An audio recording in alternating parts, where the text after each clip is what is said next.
makidamag mga kabombo kadati pala ang panangi release da iti pawikan wano dagiti tartels babaan itin tayo pa nakainuman kani Mr. Mardison Anical iti field officer ti pawikan project iti Mid Foundation. Naimbag nga rabin sir lablisip kay iti Bombo Radilawag shock ni Bombo Crystal Joy Tabladillo sir. Yes, ma'am. Good evening po. Yes, sir. Sir, ka nakaman lang iti impormasyon dati panaka-i-release yo, dagiti pawikan wenno turtles, iti laang sir? Yes, ma'am. Nag-release kami tatay 5 p.m. before sunset. Ti Agarup 127 hatchlings. The eggs are coming from 32B, Sabangan, Lapas, Lawag City, ma'am. Pa iti Lapas wenno Barangay Lapas dito syudad ti Lawag dagitoy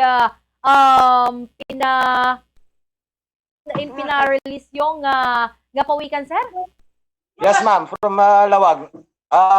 In-relocate mo 137 eggs, ma'am. Tama di nga min dyan nest. Iso nga ingkas namin iso nga in-relocate mo. Ni-retrieve mo dagi eggs. Tapos lipat mo ti hatchery mo ti Coremao, ma'am. So damo yo detoy nga magi-release iti kastoy nga kado nga pawikan sir? Ma'am, bali siguro mga 15 to 20 releasing kami, ma'am. Manipod kami iti January 25 ti damo nga nagpa-release, ma'am. Ano dagitoy sir? Makikita yung laang nuka, kadagiti papapanan yung lugar, wano mostly kadagiti kabaybayan ng sir? Wano umayda kabil dita mismo yan niyo sir? Ma'am, actually, ma'am, nagpa-seminar kami about pawikan and seminar training about pawikans idi last October 2, last year. Yes, ma'am, dakil nga tulong DJ awareness, ay seminar kang training may about pawikan idi last October. Gaputan nagkaroon ti awareness ti tao nga no ana ti importansya dagiti pawikans ti environmental marine life tayo, ma'am. Ana deti panaki-uswat yu kadagiti taripnong about importansya na dagiti panaka-release ati pawikan sir. Dati kasdi kat damo nga aramidon nyo wano nabayagan sir nga isuswat yu ti kastoy. Ma'am, ti dati foundation mo yung isa Mid Foundation, kapartner mo ti NSEC Solar Energy. Under kami ti The Mid Foundation, ma'am. Dati pawikan project, ma'am. Dadi tarip nung yo sir, manumat iti nakipag partisipar wano naaluko yo sir, dagitoy kadikat dagitay otoridad wano barbarangay tinapnapanan yo sir. Yes, ma'am. Ang ti area namin ti shoreline mi, ma'am. Ti area ti shoreline mi kat Manipod Badok, aging ganat Bacarra, ma'am. Aming nga coastal area, ma'am. Isut area amit dila dyan, ma'am. Badok, Corimao, Paway, Lawag, Bacarra, ma'am. Anat kapintasan nga oras nga pa nag-release iti pawikan sir. No adaman dagitay specific nga time adda ka di sir, specific nga time nga pa naka-release dagiti turtles no pawikan. Yes, ma'am. Before sunrise or before sunset po. Apay nga before sunrise or before sunset sir? Apay saan nga balin titinga ti aldaw or anyaman sir? Ma'am, no napudot nga i-release mo kami tapawikan, survivability rate baka lumesen, ma'am. No ngamin kapudot mo nga i-release dagita, ma'am. Dagiti predators ngamin nga habang agcrow-crawl dito kasta ado ngamin, ma'am, kas pagarigan ko dagita crabs, dagita seagulls, dagita aso, ma'am. Ado predators na ngamin no, ma'am. Sino sir dagiti kadwatay tatay nga imay nakipagpaset tapnon mapaluspusan tayo dagiti pawikan sir?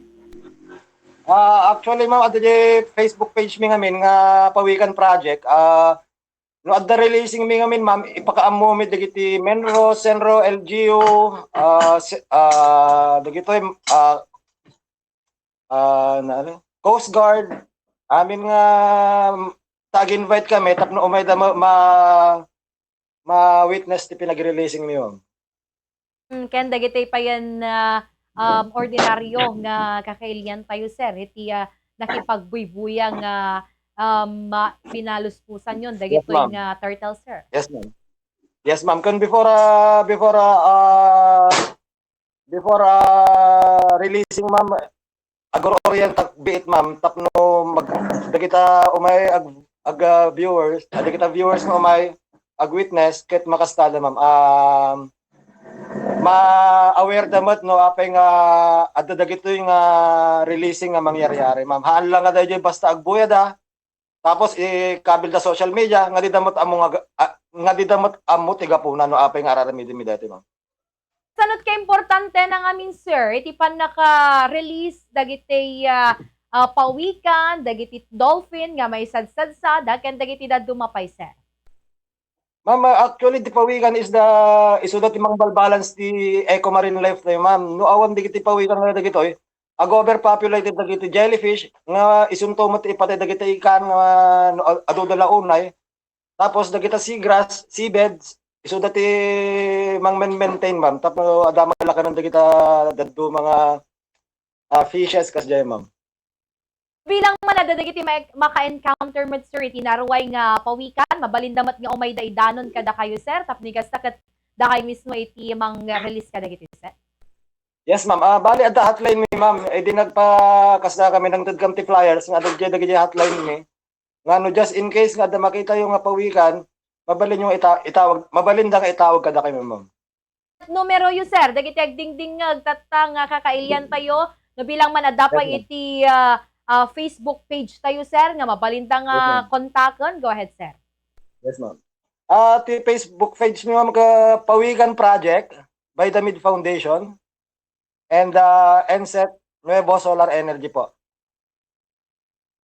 Sir, lastly sir, anya iti mensahen kadagiti kakailian tayo, maibalaag mo, naglalo kadagiti umili, no dadagiti kakastoy nga makitkita da sir. Go ahead. Yes ma'am, no kas pagarigan ta adda makikita da nga pawikan nest. Ado nga nagay do's and don'ts na ma'am nga dapat madiyo asasagan tapos hayaan nyo lang isuna. Madi tayo mabaling pidutan, alaon. Okay, ma'am. Okay, once again, maraming salamat Sir Mardison Anical. Atin pa yung Yes, mga ma'am. oras sir, tapno makainumanda ka man ng Tibong Borado. Okay ma'am. Okay, so di jay mga kabombo ni Sir Mardison Anical at the field officer ti Pawikan Project iti Med Foundation iti Iliti Corimao mga kabombo.